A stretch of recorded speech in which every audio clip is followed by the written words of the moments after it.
వ్రతశాల ఇది నా యేసు నివసించశాల.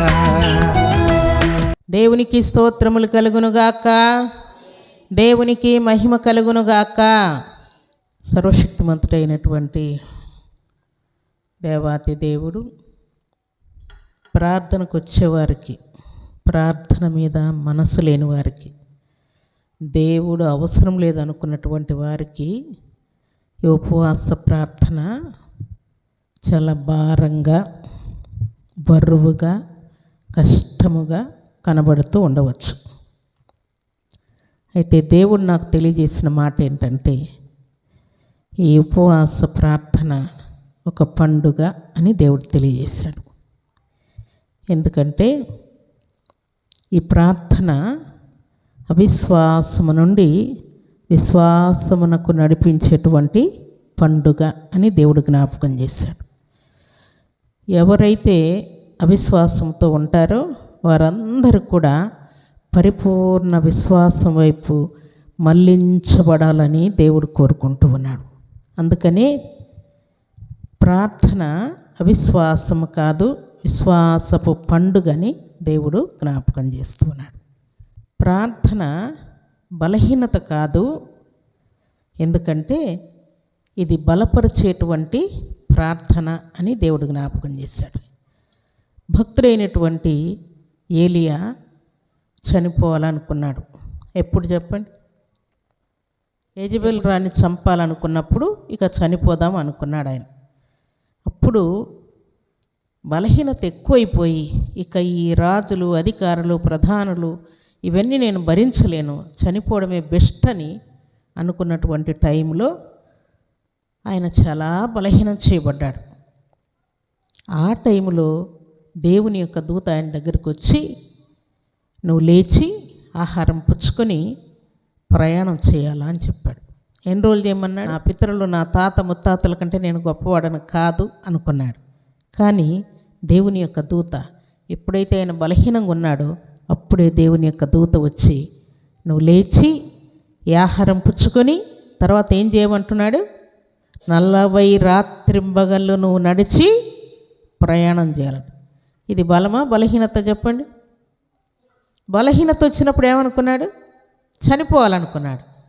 ఇప్పుడు దేవుని యొక్క దూత ఆహారం తెచ్చిపెట్టి నువ్వు లేచి 40 రాత్రింబగళ్ళు నడిచి దేవుడు చెప్పినటువంటి పనులు చేయాలని ఆజ్ఞాపించాడు.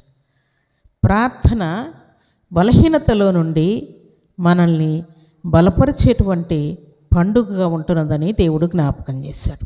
కోల్పోయినటువంటి వాటన్నిటిని కూడా సమకూర్చేటువంటి పండుగని దేవుడు జ్ఞాపకం చేశాడు. కోల్పోయినటువంటి లాజరును బట్టి మరియ మార్తలు చాలా చాలా దుఃఖపడుతూ ఏడుస్తూ ఉన్నారు. ఆ టైంలో వారు సమస్తాన్ని కోల్పోయినట్టుగా కృంగిపోయి ఉన్నారు. దేవుడు ఏం చేశాడు చెప్పండి? సమాధిలో ఉన్నటువంటి రాయిని పొర్లించి మరలా ఏం చేశాడు? ఆయన తిరిగి లాజరును లేపి ఇప్పుడు కోల్పోయినటువంటి లాజరును మరలా తిరిగి దేవుడు వారికి అప్పగిస్తూ ఉన్నాడు. అనగా ప్రార్థన కోల్పోయిన వాటన్నిటిని మరలా దేవుడు తిరిగి మనకు అప్పగించేటువంటి ప్రార్థన పండుగని దేవుడు జ్ఞాపకం చేస్తున్నాడు. అలాగే సమస్యలు ఉన్నటువంటి వారు, సమస్యలు లేదు ఎవరు చెప్పండి? దురాత్మలు పట్టిన వారు, వాయిద్యపులతో ఉన్నటువంటి వారు, ఇక ఈ రోగం కుదుట పడదు అని చెప్పినటువంటి వారు, నోట్లో నుండి నురుగ్గక్కుతున్నటువంటి వారందరూ కూడా ఆ జబ్బును బట్టి సొమ్మసిల్లిపోతారంట. అలాంటి వాడు అనగా సేనాదయం పట్టినటువంటి వాడు సొమ్మసిల్లిపోయాడంట. ఎక్కడ పడితే అక్కడ పడిపోతున్నాడు, చాలా వేదన పడుతూ ఉన్నాడు, చాలా దురాత్మలు ఆయన్ని పట్టి పీడిస్తూ ఉన్నాయి. దేవుడు ఏం చేశాడు చెప్పండి?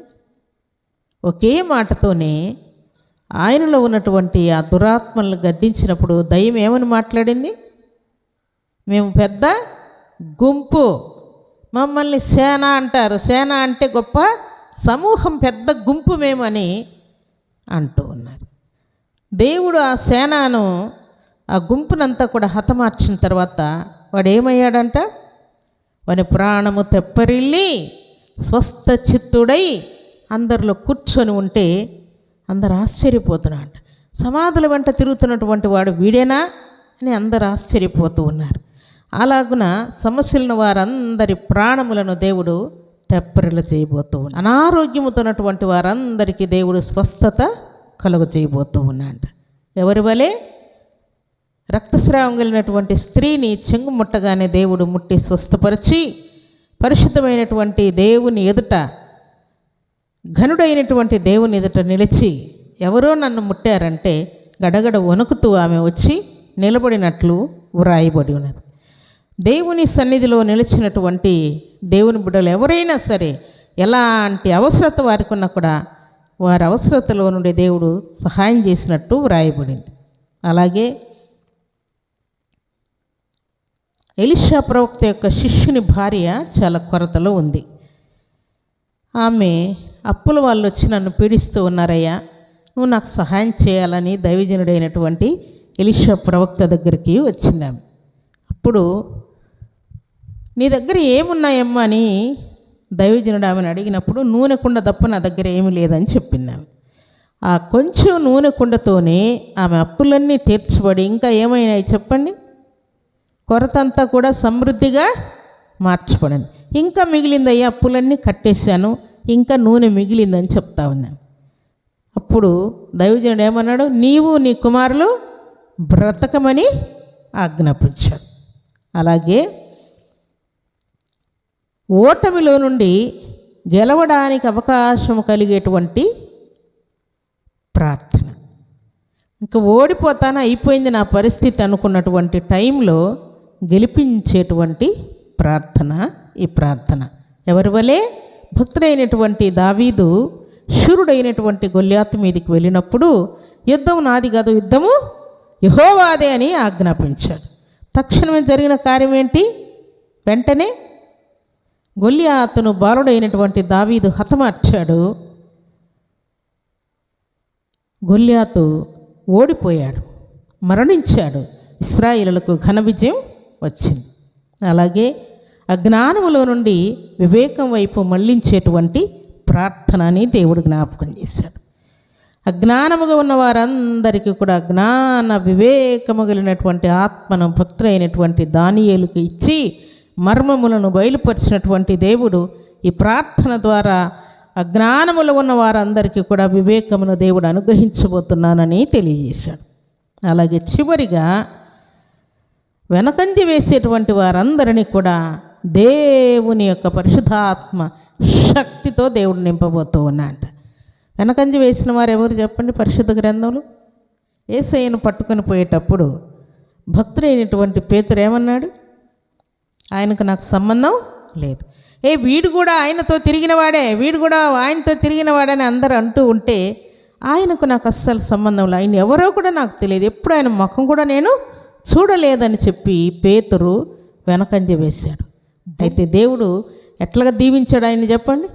పేతురు రోడ్డు వెంట వెళుచూ ఉండగా ఏం జరిగిందంట? రోగులను మంచం మీద తీసుకొని వస్తే ఆయన రోడ్డు వెంట వెళ్తూ ఉంటే ఆయన నీడ వారి మీద పడగా వారు స్వస్థత పొందుచుండిరి అని వ్రాయబడి. వెనకంజ వేసేవాడు దేవుడు ఆయన పరిశుద్ధాత్మ శక్తితో నింపి ఆయన నీడబడితే రోగులు స్వస్థత పొందేటంతగా దేవుడు ఆయన్ను ఆశీర్వదించాడు. ఆయన సెలవిచ్చినట్లుగా విశ్వాసముతో మనము నింపబడదుముగాక. దేవుడు సెలవిచ్చినట్లుగా భక్తుడైన ఏలియా బలపరచబడినట్లుగా మనం కూడా బలపరచబడదుముగాక. అలాగే భక్తుడైనటువంటి లాజరును సమకూర్చినటువంటి ఆ సమకూర్పు పోగొట్టుకున్న వాటిని తిరిగి పొందేటువంటి కృప మనందరికీ కలుగునుగాక. సర్వశక్తిమంతుడైనటువంటి దేవాతి దేవుడు మనందరి ప్రాణాత్మ దేహములను తెప్పరిల్లజేయునుగాక. భక్తుడైనటువంటి వారు దేవుని సన్నిధిలో చేరి ఆయన అడుగుజాడలో నడిచిన ప్రతి వారికి కూడా స్వస్థత కలిగినట్లుగా దేవుని సన్నిధిలో చేరిన మనందరికీ స్వస్థత కలుగునుగాక. భక్తుడైనటువంటి గొల్యాతును ఓడించి దావీదుకు జయమిచ్చినట్లుగా యేసుక్రీస్తు నామములో దేవుడు మనందరికీ జయము కలుగ చేయునుగాక. అలాగే అజ్ఞానములో నుండి దేవుడు వివేకం అనుగ్రహిస్తున్నాడు. ఎలాంటి వివేకం చెప్పండి? భక్తులైనటువంటి దానియేలుకు దేవుడు మర్మములను తెలియజేసినట్టు వ్రాయబడింది. జ్ఞాన వివేకం కలిగినటువంటి ఆత్మను దేవుడు భక్తుడైన దానియేలుకు కలుగు చేసినట్టుగా వ్రాయబడింది. అలాగే వెనకంజ వేసిన ప్రతి వారు కూడా మీలో ఎంతమంది దేవునికి మాట ఇవ్వకుండా, దేవుని మాట ప్రకారం జీవించకుండా వెనకంజ వేస్తున్నారో అట్టి వారందరూ కూడా దేవుని యొక్క పరిశుద్ధాత్మ శక్తితో నింపబడుదురుగాక.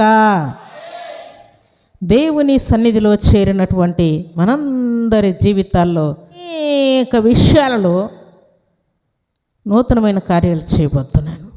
అలాగే అన్ని పరిస్థితులను నేను నూతనపరచబోతూ ఉన్నానని దేవుడు ఆజ్ఞాపించాడు. దేవునికి స్తోత్రములు కలుగునుగాక. దేవునికి మహిమ కలుగునుగాక.